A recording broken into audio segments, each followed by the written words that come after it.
Praise lord. దేవుని పరిశుద్ధమైన నామమునకు మహిమ కలుగునుగాక.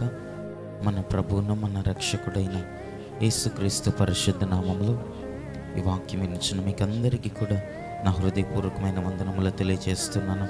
ప్రియులారా, ప్రభు మనలను గడిచిన దినములన్నీ, గడిచిన వారమంతా తన కృపారేఖల క్రింద కాచి భద్రపరచి మనలను పోషించి మనకు కృప చూపి తన వాత్సల్యమును మనకెన్నడను దూరం చేయక అనుదినము కూడా తన కనికరమును మనకు నూతనముగా చూపిస్తూ వచ్చినారు. కాబట్టి ఆ దేవుని కృప కనికరము కొరకై, దేవుడు మన పట్ల చూపిస్తున్న అత్యున్నతమైన ప్రేమ వాత్సల్యత కొరకై ఒకసారి చేతులైతే దేవునికి స్తోత్రాలు చెల్లిద్దాం. స్తోత్రం, స్తోత్రం, స్తోత్రం, స్తోత్రం, స్తోత్రం. ఈ దినమంతా కూడా, మన జీవితకాలం అంతా కూడా ఆయన కృప కనికరములు, ఆయన వాత్సల్యత మనకు తోడుగా ఉంటున్నట్లుగా దేవునికి స్తోత్రాలు చెల్లిద్దాం. స్తోత్రం, స్తోత్రం, స్తోత్రం, స్తోత్రం, స్తోత్రం. ఆమేన్. మంచిది. కొద్ది నిమిషాలు దేవుని యొక్క వాక్యం మనం ధ్యానించుకుందాం. చూడండి, బైబిల్ గ్రంథంలో నుండి ఈ ఉదయకాలం దేవుని యొక్క వాక్యం మనం ధ్యానించుకున్నట్టు కొరకు యెషయా గ్రంథము, యెషయా పుస్తకము 29వ అధ్యాయము 13వ వచనాన్ని బైబిల్ గ్రంథంలో మనం చూచినప్పుడు ప్రభువు ఇలాగూ సెలవిచ్చుచున్నాడు: ఈ ప్రజలు నోటి మాటతో నా యుద్ధకు వచ్చుచున్నారు, పెదవులతో నన్ను ఘనపరచుచున్నారు, కానీ తమ హృదయము నాకు దూరము చేసుకొని ఉన్నారు అని అక్కడ వ్రాయబడుతున్నది. దేవుని నామానికి మహిమ కలుగునగాక. హల్లెలూయా.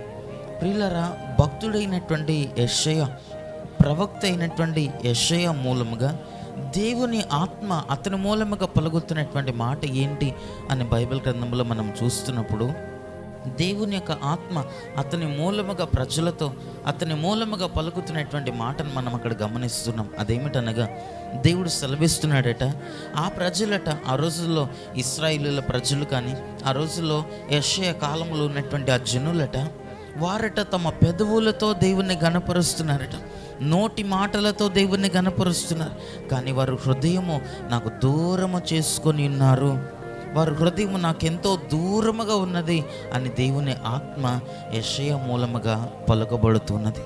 దేవుని నామానికి మహిమ కలుగునగాక. దేవుని ఆత్మ యెషయా ద్వారా ఆ మాటను పలికిస్తూ ఉన్నాడు. ఈ రోజుల్లో అనేక మంది యొక్క ఆత్మీయ జీవితాలను కూడా మనం పరిశీలించుకునేటప్పుడు, ఆ రోజుల్లో వారి హృదయం ఎలాగునైతే దేవునికి దూరముగా ఉన్నదో, వారి హృదయం ఎలాగునైతే దేవుని వాక్యమునకు, దేవుని కృపకు దూరం అయిపోయినదో, ఈ రోజున అనేక మంది యొక్క హృదయాలు, అనేక మందికి ఆత్మీయ జీవితాలు ఏదో పెదవులతో దేవుని గణపరిచిన, పెదవులతో దేవుని హెచ్చిస్తున్నట్లుగా కనబడిన, మనుషుల దృష్టికి దేవుని దగ్గర భయభక్తులు కలిగినట్లుగా, భయభక్తులు కలిగి జీవిస్తున్నట్లు కనపడుతున్న అనేక మంది యొక్క హృదయాలు దేవునికి ఎంతో దూరముగా కనబడుతున్నాయి. అనేక మంది యొక్క తలంపులు, అనేక మంది యొక్క స్వభావం, వారి యొక్క మనస్సు దేవునికి ఎంతో దూరంగా కనబడుతున్నాయి. వాక్యానుసారముగా నడవలేనటువంటి వారులుగా, దేవుడు చెప్పినటువంటి ఆజ్ఞలను అనుసరించి నడవలేనటువంటి వారులుగా, దేవుని వాక్యం ఎడల భయభక్తులు చూపలేనటువంటి వారులుగా ఈ రోజున అనేక మంది కనబడుతున్నారు. ఆ రోజుల్లో దేవుని ఆత్మ యెషయా ద్వారా పలుకుతున్నది. దేవుని ఆత్మ ఏమని మాట్లాడుచున్నది? దేవుని ఆత్మ అంటున్నది, దేవుడు అంటున్నాడు కదా, ఈ ప్రజలు పెదవులతో నన్ను ఘనపరుస్తున్నారు, పెదవులతో నా యుద్ధకు వచ్చుచున్నారు, నోటి మాటతో నా యుద్ధకు వచ్చుచున్నారు, తమ పెదవులతోనే నన్ను ఘనపరుస్తున్నారు, కానీ ఆ ఘనత, నన్ను స్తుతించేటువంటి ఆ యొక్క స్తుతి హృదయములో నుండి రావట్లేదు. వారి హృదయము నాకెంతో దూరం అయిపోయినది, వారే దూరం చేసుకొని ఉన్నారు అని ప్రభు అంటున్నాడు. తమ హృదయమును నాకు దూరము చేసుకొని ఉన్నారు అని ప్రభు అంటున్నాడు. దేవుని నామానికి మహిమ కలుగునగాక. ప్రియులారా, ఈ రోజుల్లో దేవుని దగ్గరకు వస్తున్నటువంటి మనము దేవుణ్ణి ఘనపరచాలి, దేవుణ్ణి హెచ్చించాలి, దేవునికి మహిమకరముగా ఈ లోకంలో మనం జీవించాలి, దేవునికి మహిమకరముగా మనం ఉండాలి అని అంటే, మొదట మన హృదయములో, మన అంతరంగపు జీవితములో మనము హృదయపూర్వకముగా దేవుని మనము గణపరిచే వారులముగా మనం ఉండాలి, దేవుని హెచ్చించే వారులముగా మనం ఉండాలి. ఈరోజు ఎందుకు ఒక మనుషుని మూలముగా దేవుడు గణపరచబడలేకపోతున్నాడు?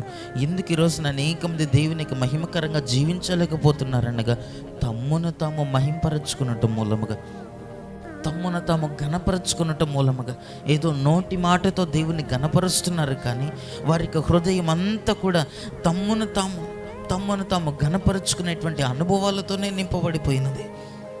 తమ్మున తాము దేవుడు మరుగైపోతున్నాడు, దేవుని యొక్క కృప మరుగైపోతున్నది, దేవుని మాట మరుగైపోతున్నది, దేవుని యొక్క స్వభావము, దేవుని ఆత్మ, దేవుడు నడవమన్నటువంటి ఈ మార్గం అంతా కూడా మరుగైపోతున్నది.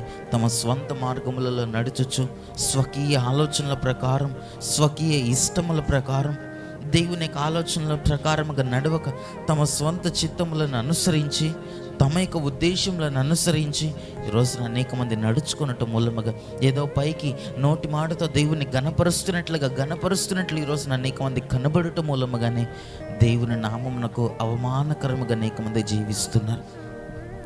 దేవుని నామమునకు అవమానమును కలిగించే వారులుగా అనేక మంది కనబడుతున్నారు. ప్రియులారా, ఇక మీదట మనమైన దేవుని వాక్యమునకు మనము లోబడి దేవుని దగ్గరకు వస్తున్నటువంటి మనమట ఆయనకు మహిమకరంగా మనము జీవించాలి, ఆయనను గణపరచాలి. ఎలాగున్న గణపరచాలి? మన నోటి మాటతో కాదట, హృదయముతో కూడా హృదయపూర్వకముగా దేవుని మనము గణపరచే వారముగా ఉండాలి. అప్పుడే ప్రభు కృపను మనం పొందుకొనగలుగుతాం, ప్రభు కనికరాన్ని మనం పొందుకొనగలుగుతాం, దేవుని యొక్క అత్యున్నతమైన వాత్సల్యమును మనం పొందుకొనగలుగుతాం. కనుక ఈ చివరి దినాల్లో మనలను మనము ఘనపరుచుకునేటువంటి వాళ్ళముగా కాక, అందుకని బైబిల్ గ్రంథంలో మనము చూస్తాం, దేవుణ్ణి ఎవరైతే ఘనపరుస్తారో దేవుడు వారిని ఘనపరుస్తాడు అని మనము చూస్తున్నాం. ఆయన వాక్యాన్ని, ఆయన కృపను ఎవరైతే హెచ్చిస్తూ, ఆయనను దేవుణ్ణి ఎవరైతే స్తుతిస్తూ, దేవుణ్ణి ఎవరైతే ఘనపరుస్తూ ఉంటారో వారిని దేవుడు ఘనపరుస్తాడట. కాబట్టి చివరి దినాల్లో మన నోటి మాటతో దేవుని వెంబడించే వాళ్ళమగా కాక, నోటి మాటతో ఏదో దేవుని దగ్గరకు వచ్చి దేవుని ఘనపరిచే వాళ్ళమగా కాక, హృదయపూర్వకముగా దేవుని ఘనపరుస్తూ, దేవునికి లోపడుతూ, దేవుని దగ్గర భయభక్తులు చూపుతూ ఆయనకి ఇష్టలుగా జీవిద్దాం. అట్టి కృప, అట్టి ధన్యత ప్రభు మనకందరికీ అనుగ్రహించునుగాక. ఆమేన్. కనులను మూసుకురండి, ప్రార్థన చేసుకుందాం. మహాపరిశుద్ధుడా, దయగలిగిన మా ప్రభువా, నీకు స్తుతులు స్తోత్రములు చెల్లిస్తున్నాం. ప్రభా, మీరు మాకు అనుగ్రహించిన నీ శ్రేష్టమైన నీ మాటల కొరకే నీకు స్తోత్రములు. ప్రభా, ఆనాడు నా జనులు వారు తమ పెదవులతో హృదయముతో కాక తమ పెదవులతోనే నిన్ను ఘనపరుచున్నారని లేఖన భాగంలో మేము చూస్తున్నాం. ఈ రోజుల్లో మా ఆత్మీయ జీవితాల్లో మేము అలాగున ఉండక హృదయపూర్వకముగా నిన్ను స్తుతిస్తూ, నిన్ను ఘనపరుస్తూ, నీకు భయభక్తులు చూపుతూ లోకములో నీకు మహిమకరముగా మేము జీవించే కృపను మాకు అనుగ్రహించండి. మా మహిమ కొరకు, స్వకీయ మహిమల కొరకు, మా సొంత ఆలోచనలను అనుసరించి మేము నడుచుకునగా నీకు మహిమకరముగా మేము జీవించినట్లుగా, నిన్ను మేము ఘనపరచినట్లుగా, నీకు సాక్షులుగా మేము జీవించినట్లుగా మాకు సహాయం అనుగ్రహించండి.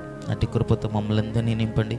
ఈ చివరి దినాల్లో ప్రభువా, నీ రాకడ అత్యంత సమీపముగా ఉన్నటువంటి ఈ చివరి దినాల్లో, ఈ చివరి గడియలలో మా ద్వారా నీకు మహిమ కలుగునట్లుగా, మా ద్వారా నీకు ఘనత కలుగునట్లుగా, మేము నీకు మహిమకరముగా జీవించినట్లుగా తగిన కృప, తగిన భాగ్యమును మాకు అనుగ్రహించమని ప్రార్థిస్తున్నాం. అట్టి మంచి మనస్సును మాకు అనుగ్రహించమని ప్రార్థిస్తున్నాం. అట్టి కృపా కనికరములతో మమ్మల్ని నింపండి. ఈ మాటలను విన్నటువంటి ప్రతి ఒక్కరిని మీరు దీవించండి. నీకు మహిమకరముగా మమ్మల్ని అందరినీ జీవింపచేయండి. మా జీవిత కాలమంతా నీ కృప క్షేమములను మాకు తోడుగా ఉంచి, ఈ దినమంతా మా జీవిత కాలమంతా అపవాది మీద, లోకం, పాపం, శరీరం మీద మాకు జయమునిచ్చి జైవీరులముగా నీ కొరకు మమ్మలను జీవింపచేయమని యేసయ్య నామములో ప్రార్థించి అట్టి కృపను పొందుకొని నామ తండ్రి, ఆమేన్.